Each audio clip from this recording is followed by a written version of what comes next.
Is there a truly reality out there that humans can really know? It's an age-old battle between realists and absolutists. God is not great, how religion ruins everything. And yet it's utterly and totally ridiculous. We need to live for something beyond ourselves.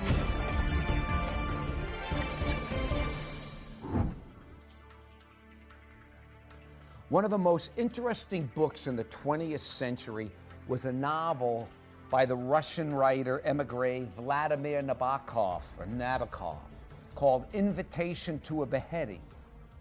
It starts out with the story of a man named only as Cincinnatus C, who was sentenced to death, a beheading, and then brought back to prison, a huge fortress where he's the only prisoner to await the execution of his sentence. His crime? Well, he's told it's Gnostic turpitude. And whatever that means, well, we're really never told what that means. He's never told what that means. And that's pretty much the essence of the book. The last days of this man waiting to die. Nabokov's book, it's kind of a mixture of Albert Camus' The Stranger, George Orwell's 1984, and Franz Kafka's The Castle. It touches on those scenes only a little more. Anyway, however bizarre this book is, and as I go through it, you're going to see it's bizarre, it does bring up some questions that I think it would be good for anybody to just ponder, at least somewhat anyway. For starters, after being told by the judge that he's about to die, Cincinnatus is brought back to the prison, and after the while, the director comes to the prison to talk to him, and Cincinnatus asks the warden, hey, look, do you know when I'm going to be executed? And the warden says, I don't know, they never tell me any of that. And anyway, Cincinnatus is upset because he's got things he wants to do. He wants to write a book and so on, but if he knows they're going to kill him, he says, then why bother writing the book? And this is a theme that keeps reoccurring through Nabokov's Invitation to a Beheading. This idea, when will he die? And in its own strange way, this kind of depicts our human situation. I mean, with the exception of those unfortunate ones who are about to commit suicide, or those who are told by doctors you've only got X number of time to live, we really don't know how long we have, do we? We really don't know how long we're going to live. So if we get started on a project, we never know whether we're going to be able to finish it or not. And it's kind of crazy if you think about it. Every day folks are killed by accidents or through violence or something unexpected, and all their plans, everything, just like that pal, are gone. And this is something what Cincinnatus is facing here in the prison. And the thing is, if we really thought about it logically, because we don't know when we're going to die, we'd really kind of go nuts a little bit, wouldn't we? Why start this? Why start that? Why do anything in the end?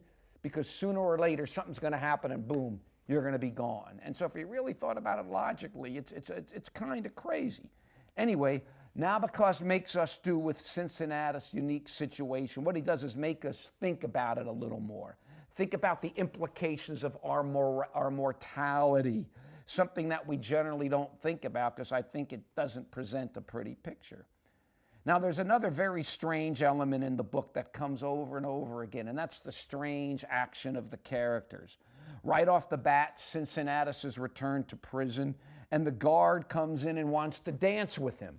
His guard comes in and they start dancing the waltz. Well, whoever heard of anything as ridiculous as dancing with your prison guard? Then later his lawyer comes to visit him.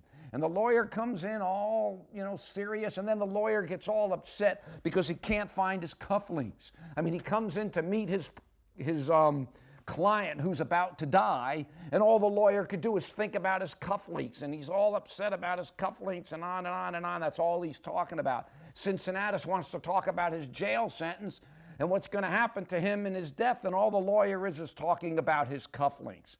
And then it goes on, other crazy things happen. His wife comes and visits him, And she brings in all the furniture from the house, and they put all the furniture in the cell, and he wants to talk to the wife, but she doesn't really want to talk to him. She's busy smooching with her lover, and she brings the children who she had through her lover when she was still married to him. And I mean, it just goes on and on and on, these crazy things that are going on. And again, what does all this craziness mean?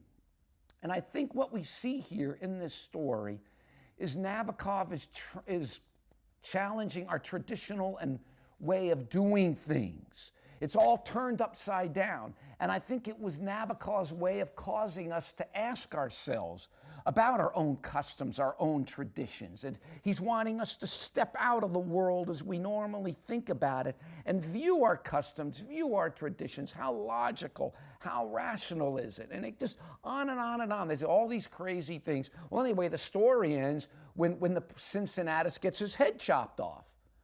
But then that's kind of weird, because does it get chopped off? Because the story ends with him as he's brought to the scaffolding. He wishes the whole scene away, and the whole scene where his head's getting ready to chopped off kind of vanishes. And the story ends, and you never know whether he got his head chopped off or not. So again, there's all sorts of crazy stuff. It's worth reading, but the question is, what was Nabokov talking about? What does this all mean?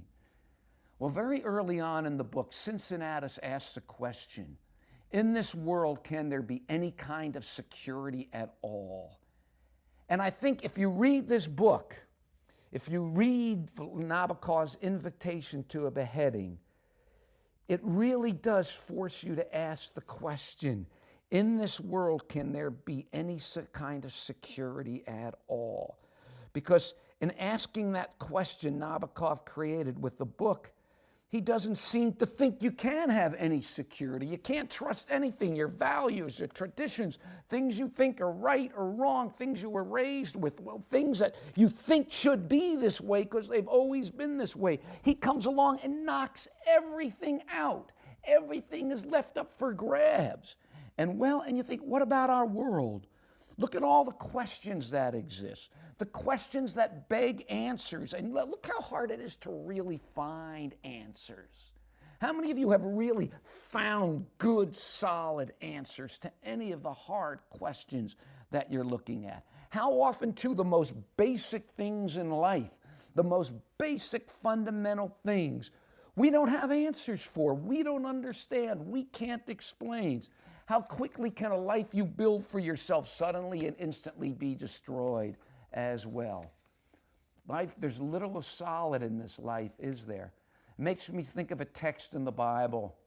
Jesus says, do not store up for yourselves treasure on earth where moth and rust destroy and where thieves break in and steal, but store up for yourselves treasure in heaven where moth and rust do not destroy and where thieves do not break in and steal. For where your treasure is, there your heart will be. Yes, I think Cincinnatus in the invitation to a beheading, he asked the question, in this world, can there be any kind of security at all? And with this book, his answer, and I agree with him, is no, there can't be. I think in the end, that's why if we want hope, we want security, we're going to have to look for it in a world or something radically different from the one that we exist in now.